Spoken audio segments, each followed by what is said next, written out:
New Skin మొహం మీద ఉన్న మంగుమచ్చులకి laser treatment. Your skin and hair care just a phone call away. Benefit షోలు వేసుకోవడానికి ప్రత్యేకమైన అనుమతులు ఇచ్చింది నా ప్రభుత్వమే కదా, మా ప్రభుత్వమే అధ్యక్ష. సినీ పరిశ్రమను ప్రోత్సహించాలనే మా విధానం. ప్రోత్సహించే క్రమంలో తెలంగాణ ప్రజల ప్రాణాలను తీసుకోమని, ప్రాణాలు తీసుకుంటే కూడా వాళ్ళని ఏమనొద్దానంటే మీరు లా చేయండి అధ్యక్ష. మరి స్టేట్కు లా అథారిటీ ఉందో లేదో నాకు తెలియదు, కానీ star, film star, super stars or political stars is having some special privilege. If they murdered anyone also, we need not to prosecute or otherwise we need not to book any case against these personalities అని మనం మీరు చట్టం చేస్తా అంటే సినీ ప్రముఖులకు కానీ రాజకీయ ప్రముఖులకు కానీ స్టార్లని ఫీల్ అయ్యే వాళ్ళ పట్ల ప్రత్యేకమైన చట్టం ఉంటుంది. వాళ్ళ మీద కేసులు పెట్టొద్దని మీరు ఏమైనా చట్టం చేస్తే ఆ చట్టం అమలు చేస్తాం అధ్యక్ష. ఈ రోజున్న డాక్టర్ బాబాసాహెబ్ అంబేద్కర్ ఇచ్చిన చట్టం ప్రకారము దీనికి కారణమైన వాళ్ళను, ప్రత్యక్షంగా పరోక్షంగా కారణమైన వాళ్ళందరి మీద కేసులు కట్టి పోలీసులు విచారణ చేయాల్సిందే, బాధితులను శిక్షించాల్సిందే అధ్యక్ష.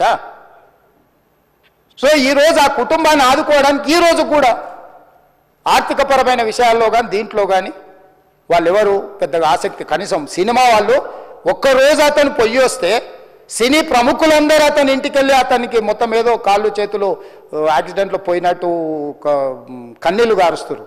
ఈ సినీ ప్రముఖులు ఒక్కరైనా హాస్పిటల్కి పోయినరా అధ్యక్ష? నేను సూటిగా తమ ద్వారా సినీ ప్రముఖులను నేను అడుగుతున్నా అధ్యక్ష.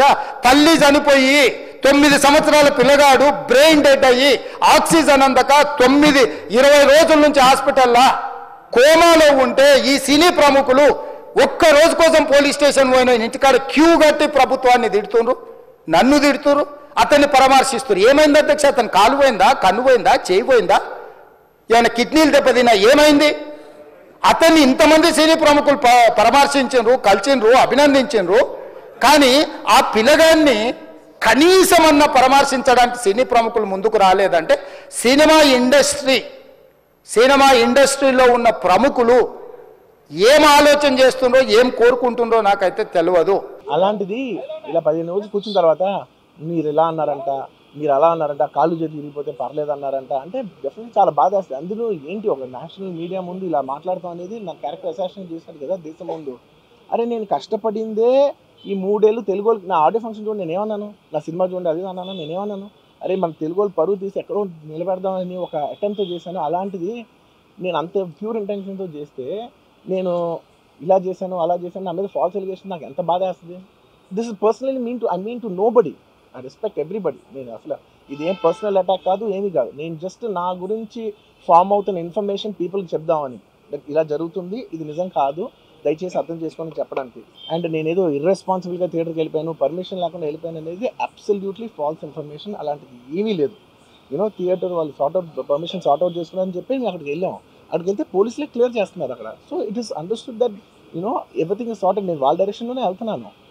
అండ్ ఏంటి వాళ్ళు ఒకవేళ నిజంగా పర్మిషన్ లేకపోయి ఉంటే చాలాసార్లు వాళ్ళు చెప్తారు, సార్ మీ పర్మిషన్ లేదంటే మేము రెండట్లు వెళ్ళిపోతాం, వాళ్ళే క్లియర్ చేసి ముందుకు రమ్మంటూ ఉంటే పర్మిషన్ ఉందనుకునే కదా మేము ముందుకు వెళ్తూ ఉంటాం in that flow of things.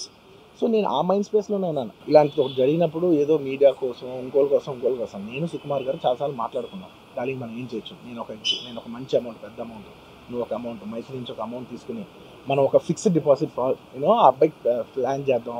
ఊరికే మనం ఏదో చర్యలు దూసేస్తున్నాం అలా కాకుండా, మిగతాలా కాకుండా మనం జెన్యూన్గా ఏదో చేద్దాం. దాన్ని ఆ అబ్బాయికి ఏదో ఫిజియోథెరపిస్ట్ పెట్టిద్దాం, ఇలా చేద్దాం అలా చేద్దాం, ఎన్నో విషయాలు మాట్లాడుకున్నాం. అంత మాట్లాడుకున్న తర్వాత నేను కేరింగ్గా లేను సార్, ఎలా ఉంటాం sir, I have the same age kid. నా కిడ్కి ఎలా అయిందంటే నేను అలాగే ఫీల్ అవుతాను కదా. I not a father? Because of an unfortunate incident we had to come back. ఆ తర్వాత ఒక తండ్రిగా నాకు ఇంత పెద్ద సినిమా తీసిన అతను లాస్ట్ 2 వీక్స్గా ఈ గార్డెన్లో మూల కూర్చొని ఉంటున్నాడు.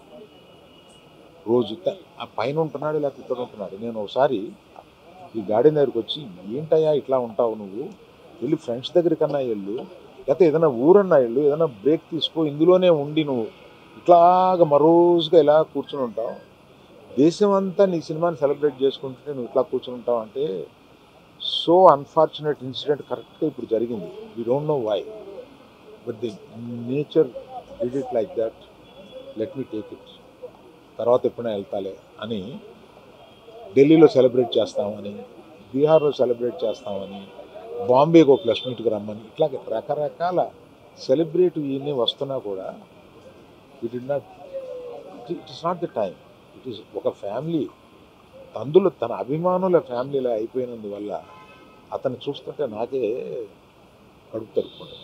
మేము ఎటువంటి మనుషులు అనేది పబ్లిక్కి మీకు తెలుసు, మీరు చూస్తున్నారు, మమ్మల్ని అందరినీ చూస్తున్నారు. మేము మీ కళ్ళ నుంచి ఎవరూ తప్పించుకోలేము. అటువంటిది ఇటువంటి ఒక ఫాల్స్ ఇన్ఫర్మేషన్ తోటి ఒకరు మాట్లాడుతుంటే అది బాధేసింది వాళ్ళు చూస్తే. కనుక ఈ క్లారిఫికేషన్ ఇవ్వాలని అతను అన్నప్పుడు తప్పనిసరిగా ఈ క్లారిఫికేషన్లో లీగల్ అబ్జెక్షన్స్ ఏమైనా ఉన్నాయని కనుక్కొని లేవు అని తెలిసిన తర్వాత ఈ క్లారిఫికేషన్ ఇచ్చారు. అల్లు అర్జున్ వ్యవహారం దాని మీద కూడా మాట్లాడండి ముఖ్యమంత్రి. ఇవాళ మాకు మైక్ అడిగితే ఇయ్యడు, ఎందుకంత భయమే మాకు మైక్ అడగడానికి? సరే, దాన్ని మేమేమి సమర్థించలే. అక్కడ ఒక మహిళ చనిపోవడం అది బాధకరం, విచారకరం, దాన్ని కూడా బీఆర్ఎస్ పార్టీ ఖండిస్తూ ఉంది. నువ్వు ఇంత మాట్లాడుతున్నావు కదా, మరి చట్టం ఇవాళ కాంగ్రెస్ పార్టీకో రేవంత్ రెడ్డికి చుట్టమైందా? నీ సొంత ఊరు కొండారెడ్డిపల్లిలో సాయిరెడ్డి అని మాజీ సర్పంచ్ నీ తమ్ముళ్ళ వల్లనే ఆత్మహత్య చేసుకుంటున్నా, నీ తమ్ముళ్ళ వేధింపుల వల్ల చనిపోతున్నా అని సూసైడ్ లెటర్ రాస్తే నీ తమ్ముడిని ఎందుకు అరెస్ట్ చేయవని నేను అడుగుతా ఉన్నా. నీ తమ్ముడికో రూలు, ప్రజలకో రూల్ ఉంటుందా? నీ తమ్ముడిని ఎందుకు అరెస్ట్ చేయలేను? నీ తమ్ముడి విషయంలో కాంగ్రెస్ పార్టీకి నీ తమ్ముడికి నువ్వు ముఖ్యమంత్రి ఉన్నావు కనుక చట్టం చుట్టమైందా? కనీసం ఎఫ్ఐఆర్ కూడా నమోదు చేయలేదు, కేసు నమోదు చేయలేదు, వాళ్ళను బెదిరించి భయభ్రాంతులకు గురి చేసినావు కదా. నువ్వు ఏదో బాగా ప్రేమ ఉన్నట్టు మాట్లాడుతుండు. మరి ఒక గిరిజన విద్యార్థి వాంకిడి హాస్టల్లో నీ ప్రభుత్వం అన్నం పెట్ట చేత కాకపోతే విషాహారం తిని శైలజ అనే అమ్మాయి 10-12 రోజులు నిమ్స్ ఆసుపత్రిలో చావుతో కొట్టుమిట్టాడి పోరాడి శ్వాస విడిచింది. మరి ఆ శైలజను పరామర్శించడానికి రేవంత్ రెడ్డికి ఒక్క నిమిషం టైం దొరకలేదా? నీ మంత్రులకు ఒక్క నిమిషం టైం దొరకలేదా? చివరికి అమ్మాయి చనిపోతే అంత్యక్రియలకు కూడా వెళ్లకుండా మా ఎమ్మెల్యే గారు కోవా లక్ష్మి గారిని అర్ధరాత్రి 12 గంటలకు అరెస్ట్ చేసినావు కదా రేవంత్ రెడ్డి. ఇదా నీ ప్రజాపాలన? పెద్ద నీకేదో ప్రేమ ఉన్నట్టు మాట్లాడుతున్నావు. సరే, దురదృష్టకరం. ఆ సంఘటన ఎవరు చనిపోవాలని కోరుకోం, కానీ ప్రేమ అందరి మీద ఉండాలి కదా. నీకు అవసరమైతే ప్రేమ, లేకపోతే విషమా? సుమన్ టీవీలో మీ పర్సనల్ అండ్ బిజినెస్ ప్రమోషన్స్ కోసం కింది నెంబర్కి కాంటాక్ట్ చేయండి.